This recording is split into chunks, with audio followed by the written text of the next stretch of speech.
Hello friends, welcome to Radhakrishna recipes. ఇంతకుముందు వీడియోలో haemoglobin levels పెంచడానికి ఒక ఆకుకూర జ్యూస్ను చూసాం కదా. ఈ వీడియో లింకు డిస్క్రిప్షన్లో ఇస్తున్నాను, కావాలనుకుంటే చూడండి.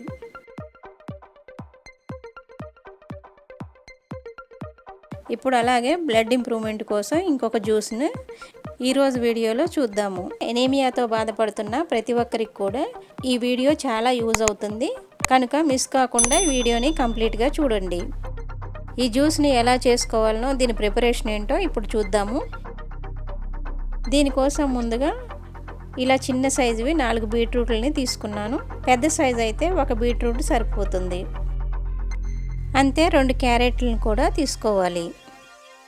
వీటితో పాటు 1 ఇంచు అల్లం ముక్కను కూడా తీసుకోవాలి. జ్యూస్లో ఇలా అల్లం ముక్కను వేసుకొని తాగలేకపోయినట్లయితే ఖర్జూరంని వేసుకొని జ్యూస్ని ప్రిపేర్ చేసుకోండి.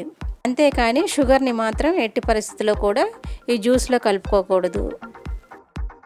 వీటిని ఇలా సన్నని ముక్కలుగా కట్ చేసుకోవాలి. ఇలా కట్ చేసుకున్న ముక్కలన్నిటిని కూడా జ్యూస్ జార్లోకి తీసుకోవాలి.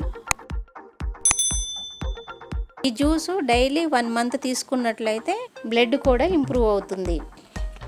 ఎనీమియా నుంచి బయటపడవచ్చు. ఇప్పుడు వీటిని మెత్తగా అయ్యేంత వరకు కూడా మిక్సీ పట్టుకోవాలి.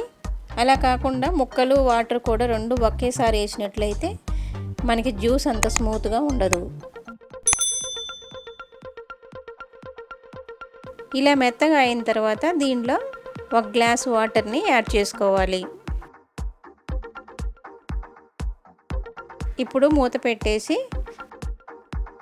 దీన్ని మరలా స్మూత్గా అయ్యేంత వరకు కూడా 1 నిమిషం పాటు జ్యూస్ని బ్లెండ్ చేసుకోవాలి. ఇలా చేసుకున్నట్లయితే మనకి జ్యూసు పర్ఫెక్ట్గా వస్తుంది. ఇలా బ్లెండ్ చేసుకున్న తర్వాత జ్యూస్ని ఒక ఫిల్టర్ సాయంతో ఇలా వడగట్టుకోవాలి. లేదంటే క్లాత్తోనైనా వడగట్టుకొని జ్యూస్ని సెపరేట్ చేసుకోవాలి. ఇలాగే ఫిల్టర్ చేసుకోకుండా డైరెక్ట్గా తాగినట్లయితే బీట్రూట్ జ్యూస్ గొంతులో రాసుకుపోయినట్లయి గొంతంతా కూడా రఫ్గా తయారవుతుంది. ఇంతకుముందు వీడియోలో చూపించినట్లు ఆకుకూర జ్యూస్ని మార్నింగ్ తీసుకున్నట్లయితే ఈ బీట్రూట్ జ్యూస్ని ఈవినింగ్ తీసుకుంటే సరిపోతుంది. Carrot beetroot juice ready. ఈ జ్యూస్ని ఇలా హెల్తీగా చేసుకొని తాగండి, హెల్తీగా ఉండండి. ఫ్రెండ్స్, ఈ వీడియో మీకు నచ్చినట్లయితే మన ఛానల్ని సబ్స్క్రైబ్ చేసుకోండి. అంతే ఒక లైక్ చేయండి. ఈ వీడియోని ప్రతి ఒక్కరికి షేర్ చేయండి. Thanks for watching.